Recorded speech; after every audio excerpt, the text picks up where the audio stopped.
We've looked at reflection and we've looked at refraction, and now there is one other piece to pull together with this, and it is called total internal reflection.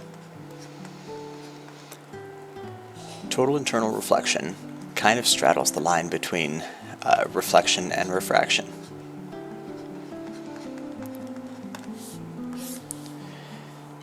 We have a refraction type of situation, but refraction does require transmission into the new medium, and this one doesn't have transmission into the new medium.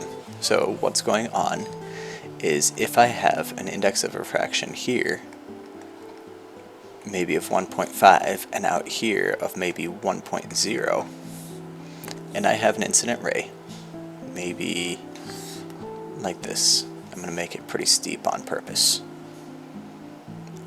Incident ray.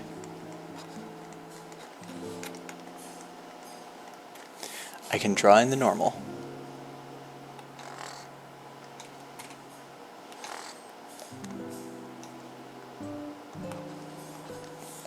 And now I'm going to draw my refracted ray. Now, if I were not refracting, I would continue this way. I am refracting, and I'm moving to a higher index of refraction, which means I have to bend away from the normal. It is possible that I bend so far away from the normal that I don't actually cross into the new medium.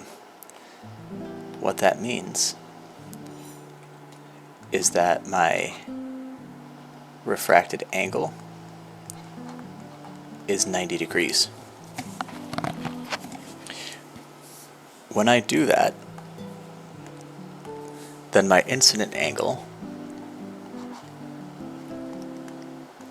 is called a critical angle.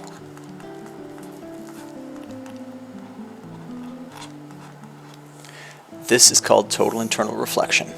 It is kind of like reflection in that I'm not going into my second medium, but it's kind of like refraction in that it deals with the bending of the outgoing ray.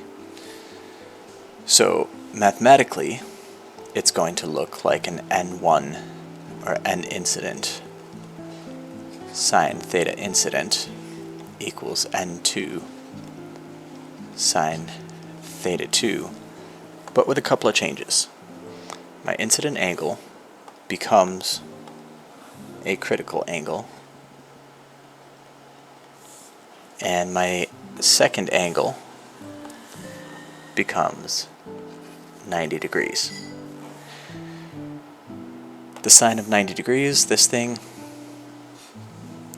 equals 1.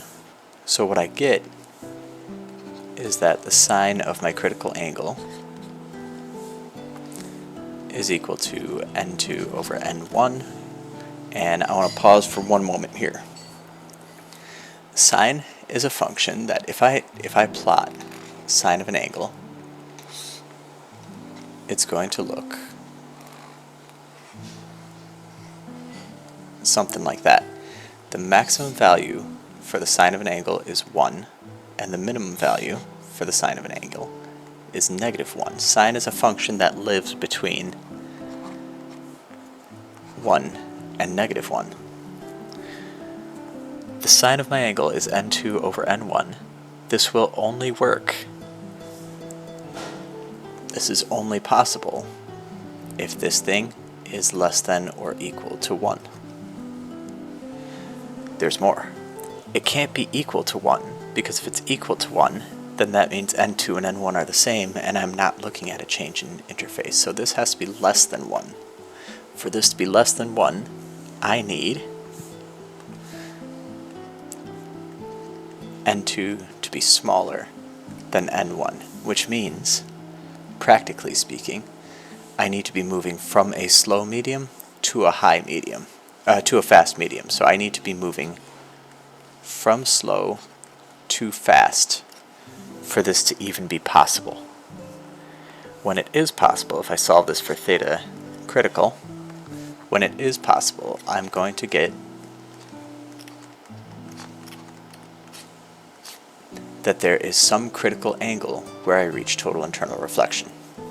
In this case,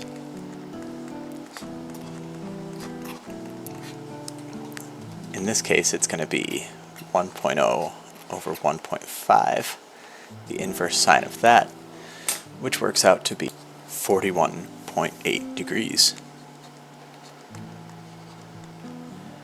What this means, if I shine this light in at an incident angle of 41.8 degrees, I will move along this interface without passing into it.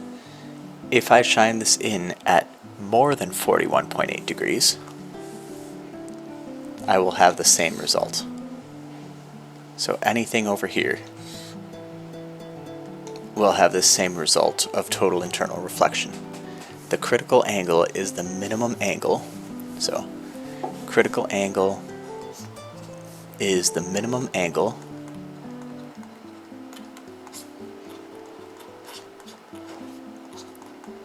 for achieving total internal reflection.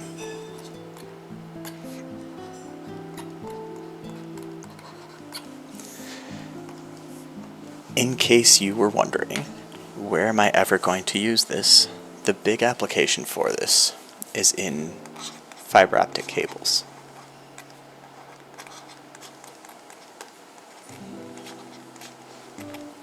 With a fiber optic cable, you've got something that looks like this. Here is your cable, and you are starting your signal over here somewhere. You are starting your signal in this way. And you want to start it right near that critical angle. And when you do, that signal now propagates right down the line, because I'm going to get a theta refracted of 90 degrees. Once this is moving down this interface, now, even if this is curved,